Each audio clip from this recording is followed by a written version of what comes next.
The man accidentally discovered his wife's secret on their wedding day. She had crossed her fingers, a gesture signifying a plea for divine forgiveness, and implying their marriage was invalid. The next day, he intended to question her, but she claimed an urgent surgery, and she had to rush to the hospital. However, as he prepared to leave, the man tentatively asked about the gesture. I'll cross my fingers for you.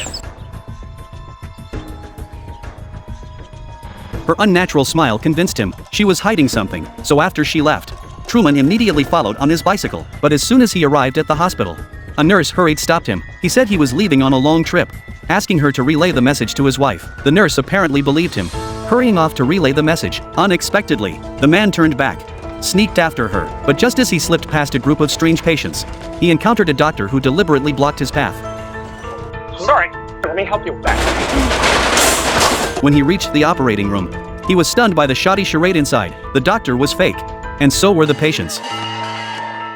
Yet the man could never have imagined that even his wife was fake. The island he'd lived on for 30 years was actually a massive soundstage, and he was the sole protagonist of the show Truman Show. His parents, his wife, his friends, even a dog on the island. Every single person around him was an actor. 5,000 cameras operated around the clock. Billions of people witnessed his birth. Hundreds of nations watched him learn to walk. Truman's every move was broadcast live, leaving him with no secrets. The director meticulously crafted this deception, not only subtly placing advertisements along his inevitable paths, but also sneakily incorporating brand elements into every item his wife purchased. It's a Chef's Pal. It's a dicer, grater, peeler all in one. Never need sharpening, dishwasher safe.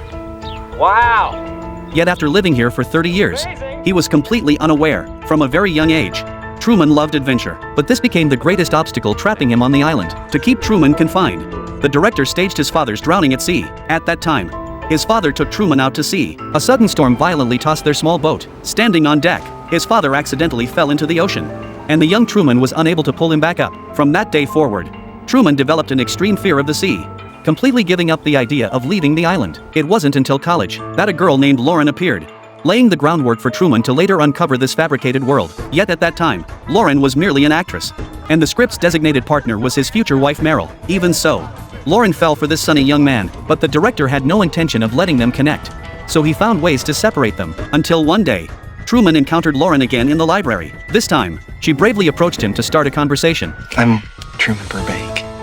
Yeah, I know. You know, Truman, I'm not allowed to talk to you.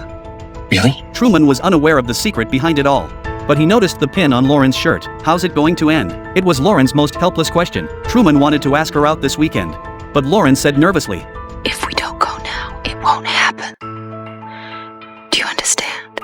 So Lauren took Truman away from the cameras to a deserted beach. Here, they expressed their love for each other. But soon, Lauren spotted a car approaching in the distance. She knew clearly this was their final meeting, and told Truman this was a fictional world, that her name wasn't Lauren, but Sylvia. Immediately after, a man who claimed to be Lauren's father approached, forcibly taking her away from Truman. It's fake. It's all for you. I don't And understand. this guy and the sea, everything. It's a set. I don't It's a believe- show. Everybody's You'll be all watching right. you. Please don't Please, listen to him. Laura. He's gonna lie to you. Watch this right now. I really would like to know what's going on. The man said Lauren suffered from schizophrenia, luring all men to this place, but at the very last moment, Lauren whispered to Truman. Get out of here. Come on, find me. Don't worry. Truman tried to chase after them, but the man said they were moving to a place called Fiji, crushing Truman's hopes completely. Sylvia! Hey! From that day on, Truman never saw Lauren again.